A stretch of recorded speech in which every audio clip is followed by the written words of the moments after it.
అందరికీ నమస్తే. Welcome to our channel. Present మనతో పాటు గెస్ట్గా ఉన్నారు పొలిటికల్ అనలిస్ట్ శ్రీలీల గారు. మేడం నమస్తే అండి. నమస్తే అండి. మేడం 2024 ఎన్నికల తర్వాత నుంచి జగన్మోహన్ రెడ్డి గారు చేపట్టినటువంటి పరామర్శలన్నీ కూడా చాలా వింతగా ఉంటున్నాయి. ఎందుకంటే ఎవరైనా సరే పరామర్శ అనేది దానికంటే ఒక స్థాయి ఉంటుంది. అయితే ఈయన ఏ పరామర్శ మొదలుపెట్టినా ఎక్కడికి వెళ్ళినా సరే ఏదో ఒక బీభత్సం చేయడం, లేదంటే ఆ పరామర్శ చాలా వింతగా ఉంటుంది. అంటే గంజాయి బ్యాచ్లను కావచ్చు, లేదంటే బెట్టింగ్ రాయలు కావచ్చు, అంతేకాకుండా కిడ్నాపులు చేసిన వాళ్ళని, హత్యలు చేసిన వాళ్ళని వీళ్ళని పరామర్శిస్తూ ఉంటున్నారు కదా. ఓవరాల్గా ఈ పరామర్శల మీద మీ అభిప్రాయం ఏంటి? అంటే జగన్మోహన్ రెడ్డి గారిని చూస్తుంటే జాలేస్తుంది ఫస్ట్. దేనికి మేడం? ఎందుకంటే ఆయన పరామర్శకు వచ్చినప్పుడు ఏం జరుగుతుందో మనం చూస్తున్నాం. దొంగతనం, ఖచ్చితంగా దొంగతనం అయితే జరగకుండా ఉండదు. 10 ఫోన్లు, ఒక మనిషికి వచ్చో 10,000 డబ్బులు, మెళ్ళో చైన్లు, ఇంకా ఇంట్లో ఉన్న వెండి బంగారు సామాన్లు కూడా పోయిన పరిస్థితి. ఈ రోజున బయటికి చెప్పుకుంటే పార్టీ పరుగు పోయిద్దని వాళ్ళు మింగలేక కక్కలేక చస్తున్నారు అంబటి రాంబాబు కుటుంబ సభ్యులు. అంటే అక్కడ కూడా పోయినాయి అంటారా? బంగారం పోయిందిగా, వెండి పోయిందిగా, ఆ దేవుని దగ్గర ముడుపు కట్టిన డబ్బులు కూడా దొంగిలించారు అనేది వినిపిస్తుంది. అక్కడ ఉండే వెండి బంగారం సంబంధించిన వస్తువులు. అంటే ఏం జరుగుతుంది వైఎస్ జగన్మోహన్ రెడ్డి గారు వస్తే? అంటే ఇంకో పెద్ద క్వశ్చన్ ఏంటంటే, జగన్మోహన్ రెడ్డి గారికి ఆ పార్టీకి సంబంధించిన వ్యక్తులు ఏంటి, ఎవరికైనా అనారోగ్య సమస్యలు ఉంటే, వాళ్ళకి ఏదన్నా కుటుంబంలో ఇబ్బందులు ఉంటే వాళ్ళని పరామర్శించి వాళ్ళకి ఏదైనా సహాయ సహకారాలు అందిస్తే ఒక అర్థం ఉండిద్ది. కానీ అసలు వీళ్ళు ఏం చేశారని వీళ్ళని పలకరించడానికి ఈయన వస్తున్నాడు. ఏం ఇబ్బందికి గురయ్యారు, ఏం జరిగింది, వాళ్ళు ఇబ్బంది పెట్టే పనులు వాళ్ళు చేసి, ఇబ్బందికరమైన వినగూడని మాటలన్నీ వాళ్ళు మాట్లాడి, ఈ రోజున వాళ్ళనే జగన్మోహన్ రెడ్డి పరామర్శికి వెళ్తున్నాడు అంటే చాలా ఆశ్చర్యకరంగా ఉంది. అంటే వాళ్ళు ఏం చేశారు, వాళ్ళ వల్ల ఏంటి ఉపయోగం రాష్ట్రానికి? అంతకంటే ఇంకోటి ఏంటంటే, జగన్మోహన్ రెడ్డి గారిని కోర్టుకో పోలీస్ స్టేషన్కో రమ్మంటే మాత్రం సెక్యూరిటీ ప్రాబ్లం. మరి పరామర్శ యాత్రలకు మాత్రం సెక్యూరిటీ ప్రాబ్లం రాదా జగన్మోహన్ రెడ్డికి? ఎందుకని అంటే, ఈ రోజున బల ప్రదర్శనలు నువ్వు చూపించాలి. నువ్వు ఈ విధంగా ఆయన పరామర్శకి వెళ్ళి అక్కడ పలకరించేది 3 నిమిషాలు, ఈ దారి పొడవున జనాలను పలకరించుకుంటూ పోయేది మాత్రం గంటల గంటలు. అంటే పరామర్శ పేరుతో ఆయన యాత్రలు చేస్తున్నారంటారు. అంతే, ఖచ్చితంగా అదే కనిపిస్తుంది కదా. నిన్న గుంటూరు వెళ్ళావు, ఇన్నర్ రింగ్ రోడ్లోంచి ఎందుకు వెళ్ళలేదు? తిరిగి తిరిగి తిరిగి అదంతా తిరిగి ఎందుకు వెళ్ళావు? మరి ఈ రోజున ఏం చేశాడు? ఈ రోజున జగన్మోహన్ రెడ్డి తిక్క కుదిరింది అని చెప్పుకుంటున్నారు. మొత్తానికి కూటమి ప్రభుత్వం వల్ల జగన్మోహన్ రెడ్డి గారు తన రూట్ మార్చుకున్నారు అనుకుంటున్నారు.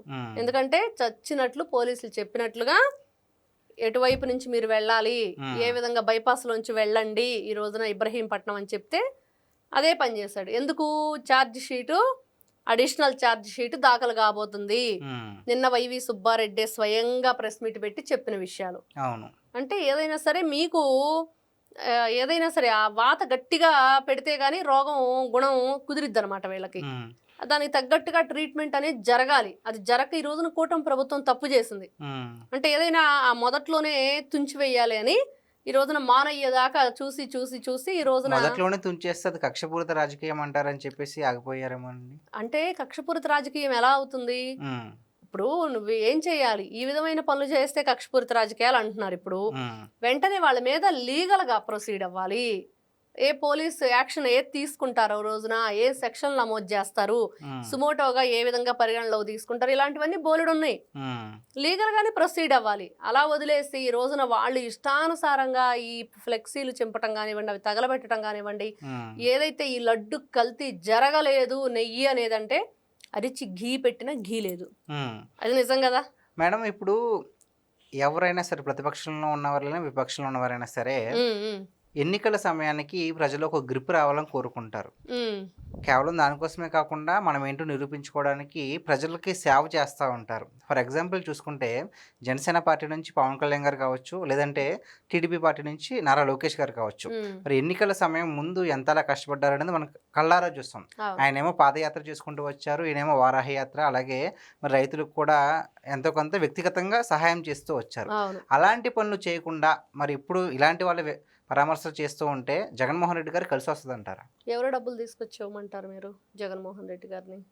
ఈ రోజున ఏదైనా పరామర్శ పేరుతో వెళ్తేనే అక్కడ డబ్బులు పోగొట్టుకుంటున్నారు. ఈయన డబ్బులు ఇచ్చే బ్యాచ్నా వీళ్ళు? సహాయం చేసే బ్యాచ్నా? వీళ్ళకి హెల్పింగ్ నేచర్ ఉందా? ఆ రోజున గమనించారు మీరు? ఒకసారి ఇలానే పరామర్శకు వెళుతూ ఉంటే జగన్మోహన్ రెడ్డి ఒక పసిబిడ్డతో ఎవరో వచ్చి ఇలా క్యాన్సర్ ఉంది, మరి ఏంటి, మీరు ఏదైనా సహాయ సహకారాలు అందిస్తారంటే వెంటనే తను ఏం చేయగలుగుతాడో అది చెయ్యాలి. తన నుంచి వచ్చిన సహాయం ఫస్ట్.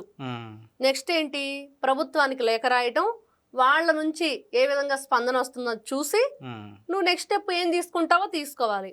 ఇదంతా కాకుండా మన ప్రభుత్వం రంగాల్ని చూసుకుంటామంటే అప్పుడు దాకా ఏం చేయాలి, వాళ్ళు ప్రాణాలతో పోరాడాలా? ఈ రోజున నువ్వు చేసే పని ప్రతి ఒక్కటి కూడా 2019 నుంచి ఇప్పటిదాకా మనం చూస్తూనే ఉన్నాం. తనకు అవసరం అయితేనేమో అన్నీ వచ్చేస్తాయి, తనకు అవసరం లేదు అనుకుంటే మాత్రం ఏం చేయకుండా ఏ విధంగా తను ఊరుకుండిపోతాడు అనేది ఆయన ఆలోచన విధానం కానివ్వండి. ప్రజల్లో ఉండాలి అని మీరు అన్నారు. ఈ రోజున ఒక రైతులకే కాదు, ఆ బోట్లన్నీ కూడా వీళ్ళు తగలబెట్టిస్తే అక్కడ యాక్సిడెంట్ జరిగితే వీళ్ళు ఏం చేశారు, పవన్ కళ్యాణ్ గారి దగ్గర నుంచి ఎవరైతే సహాయ సహకారాలు తీసుకున్నారో వాళ్ళకి ప్రభుత్వం నుంచి రాదని చెప్పి ఆ రోజున ప్రకటన చేసింది వైఎస్ఆర్సీపీ పార్టీ. అంటే పవన్ కళ్యాణ్ దగ్గర నుంచి సహాయం తీసుకుంటే మీరు చేయరా, ఎందుకు చేయరు, ఇలాగ ఎందుకురా ఏడుస్తున్నామంటే ఎగ్గొట్టానుకని వీళ్ళు వాళ్ళకి ఏ విధంగానైనా సరే డబ్బులు ఇవ్వకుండా ఉండాలి అంటే ఇలాంటి వంకలు పెట్టుకొని బ్రతికారు. దోచుకోవటం, దాచుకోవటం, పంచుకోవటం, ఏ విధంగా రాష్ట్రాన్ని దోపిడీ చేశారో మనం చూసాం. మరి ఇలాంటి వ్యక్తులు దోచుకోవటమే తప్పించి ఎక్కడా కూడా ప్రజలకు ఇచ్చే ఆలోచన కానీ వాళ్ళకి మంచి చేసే ఆలోచన కానీ ఉండదు. అది జగన్మోహన్ రెడ్డి బ్లడ్లోనే లేదు. ఎవరైనా ఆలోచించడం కూడా రాంగు అనే విధంగా ఈ రోజున మనం వాళ్ళు కళ్ళకు కట్టినట్లుగా చూపిస్తున్నారు. అంటే మేడం, నిన్నటి రోజు నాడు కూడా మరి మన ముఖ్యమంత్రి అయినటువంటి చంద్రబాబు నాయుడు గారు చాలా స్పష్టంగా చెప్పారు, ఒక క్రిమినల్ మైండ్ ఉన్న వ్యక్తి ఏ విధంగా విష ప్రచారం చేస్తారు అని చెప్పేసి. అంటే లడ్డు కల్తీ జరిగిందని చెప్పేసి సిట్టిస్తే అస్సలు కల్తీయే జరగలేదని చెప్పేసి జగన్మోహన్ రెడ్డి గారు చెప్తున్నారు. దానికి బాబు గారు స్పందించారు. దాని గురించి మీరేమంటారు? నిన్న వైవి సుబ్బారెడ్డి కూడా ప్రెస్ మీట్ పెట్టి చెప్పాడు కదా, అవును కల్తీ జరిగిన మాట వాస్తవం. ఏ విధంగా అసలు నెయ్యే లేదు అక్కడ, నెయ్యి కల్తీ అనే మాట తప్పు, అసలు ఫస్ట్ అనకూడదు ఎవరమి. ఏ పామాయిల్ కల్తీ జరిగిందనో ఇంకో ఏదైనా కెమికల్తో ఏదైనా కల్తీ చేశారని చెప్పొచ్చు, కానీ నెయ్యి అనేది లేదు. మనకి పాల ఉత్పత్తికి సంబంధించి ఎటువంటి ఆధారం కూడా దాంట్లో లభించలేదు. వీళ్ళు కెమికల్స్ యూజ్ చేశారు, చాలా ఘోరమైన కెమికల్స్. దానివల్ల ఈ రోజున ఏం తెలుస్తుంది మనకి, పామాయిల్ యూజ్ చేశారు, వెజిటేబుల్ ఆయిల్స్ కూడా యూజ్ చేశారు. అదేవిధంగా జంతువులకు సంబంధించిన ఏదైతే ఆ ఫ్యాట్కి సంబంధించిన ఆయిల్స్ ఉంటాయో దానికి సంబంధించి ఇంకా పూర్తిగా దీంట్లో టెస్ట్లో రాయలేదు. ఇంకా వేరే వేరే టెస్ట్ల ద్వారా అంటే 10% కంటే తక్కువ దాంట్లో క్వాంటిటీ ఉన్నా కూడా బయటపడదు.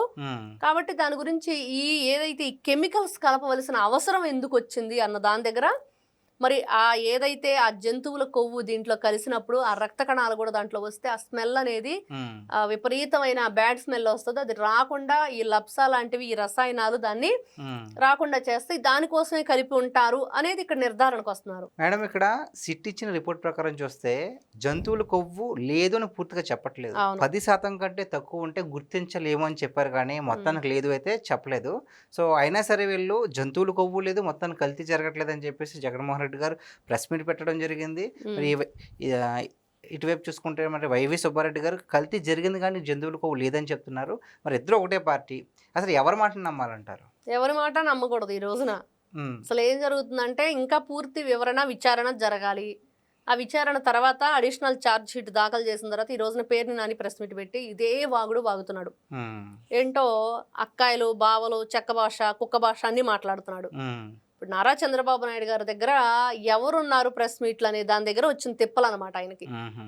జగన్మోహన్ రెడ్డి గారు ప్రెస్ మీటే పెట్టాడు కదా, ఎప్పుడు కూడా లైవ్ ఇవ్వడు కదా. మరి వీళ్ళు మాట్లాడతారు నారా చంద్రబాబు నాయుడు గారి ప్రెస్ మీట్ గురించి. అక్కడ వాస్తవంగా ఏం జరిగింది అనే దానికంటే ఈ పేరుని నాని మాట్లాడే మాటలు ఏంటంటే అందరికీ కూడా కోపం నష్టాలకు అంటుతుంది. ఎందుకు అంటే నువ్వు ఆ ఛార్జ్ షీట్ చదివావా? ఇంతవరకు సిట్ కోర్టుకే సబ్మిట్ చేయలేదు, నీ దగ్గరకు ఎలా వచ్చింది ఛార్జ్ షీటు? ఛార్జ్ షీట్లో వీళ్ళ పేర్లు ఎవరు లేవు, జగన్మోహన్ రెడ్డివి లేవు, భూమన కరుణాకర్ రెడ్డి లేవు, సుబ్బారెడ్డి, ధర్మారెడ్డి, చిన్నప్పన వీళ్ళకి సంబంధించిన ఏవి కూడా లేవు. కాబట్టి వీళ్ళ గురించి మీరు ఎలా మాట్లాడతారు అని. మరి నీకు తెలుసా మరి ఆ ఛార్జ్ షీట్లో ఏమున్నాయో? వీళ్ళు లేవు అంటున్నావు, మరి ఏముందో కూడా చెప్పాలి కదా నువ్వు. మీకు అనుగుణంగా మీకు కావలసిన రీతిలో మీరు స్క్రిప్ట్ ఒకటి రెడీ చేసుకొని దాని ప్రకారం నువ్వు చదువుకుంటూ వెళ్తే కుదరదు కదా. ఏం జరిగిందనేది తెలుస్తుంది, వెయిట్ చేయి. ఎందుకంత తొందర? ఈ రోజున అక్కడ ఏం జరిగిందనేది అందరికి తెలుసు. ఎన్ని లక్షల కోట్ల లడ్డూలు తయారు చేశారనేది తెలుసు. మరి శ్రీశైలం దేవస్థానానికి మరి ఈ రాజేష్ కార్పొరేషన్ ఏదో దానికి సంబంధించి కూడా ఘీ అక్కడికి సరఫరా చేశారని విజయ పాల్ డైరీ నుంచి ఈ గీని ఎందుకు సరఫరా ఆపేశారని 2022 నుంచి 23 మధ్య దాదాపుగా 11 నెలల పాటు తిరుమల తిరుపతి దేవస్థానానికి ఏదైతే ఈ రాజేష్ కార్పొరేషన్ అని చెప్పుకుంటున్నాం దాని ద్వారా ఎందుకు నెయ్యి మీరు పంపించారు అక్కడికి ఈ కల్తీది అంటే ప్రతి ఒక్క పుణ్యక్షేత్రాన్ని వాళ్ళు టార్గెట్ చేస్తారంటారు. ఖచ్చితంగా ఇక్కడ మత విద్వేషాలకు సంబంధించే ఉంది. ఎందుకు వెంకటేశ్వర స్వామికి అన్ని కొండలు అన్న దగ్గర నుండి ఈ రోజు వరకు మరి ఆ అన్న వాళ్ళు ఎక్కడ ఉన్నారో అందరికీ తెలుసు. ప్రజలు కూడా ఏ విధంగా వాళ్ళ గురించి మాట్లాడుకుంటున్నారో తెలుసు. ఈ రోజున స్వామివారు వీళ్ళు భక్తుల మనోభావాలని వైఎస్ఆర్సీపీ పార్టీ వాళ్ళు మాట్లాడుతుంటే మనకే ఇబ్బందికరంగా ఉంది వినటానికి. ఎందుకంటే వాళ్ళకి ఆ హక్కు లేదు, మాట్లాడే హక్కు లేదు వైఎస్ఆర్సీపీ పార్టీ వాళ్ళకి. ప్రజల సొమ్ముని పంది కొక్కుల్లా మెక్కిన ఏదైతే ఈ పేరుని నాని పేదల బియ్యాన్ని మరి అతను మాట్లాడతాడా? రోజా ఆడుదాం ఆంధ్ర దగ్గర నుంచి శ్రీవారి స్వామివారి సేవల ఏదైతే టిక్కెట్ల దగ్గర వరకు కూడా ఇష్టానుసారంగా దోపిడీ చేస్తే నువ్వు మాట్లాడతావా? ఎంత దారుణం! మీరందరికి అసలు హక్కు ఉందా? ఈ రోజున ఎవరైతే ఈ చెవిరెడ్డి భాస్కర్ రెడ్డి ఉన్నాడో నువ్వు లేవా ఇప్పుడు ఈ కేసులో?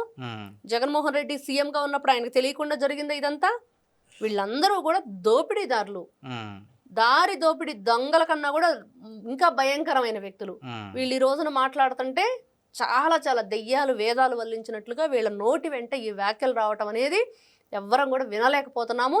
కాబట్టి వీళ్ళు ఏదైతే ఈ రోజున పదే పదే పదే ప్రాపకాండ చేస్తున్నారో వాటన్నిటినీ కూడా సుమోటోగా భారత రాజ్యాంగ ఈ న్యాయ వ్యవస్థలో ఏదైతే రాసిందో దాని ప్రకారం కేసులు నమోదు చేయాలి, వీళ్ళ నోర్లు మూపించాలి. ఓకే, థ్యాంక్ యూ అండి. నమస్తే.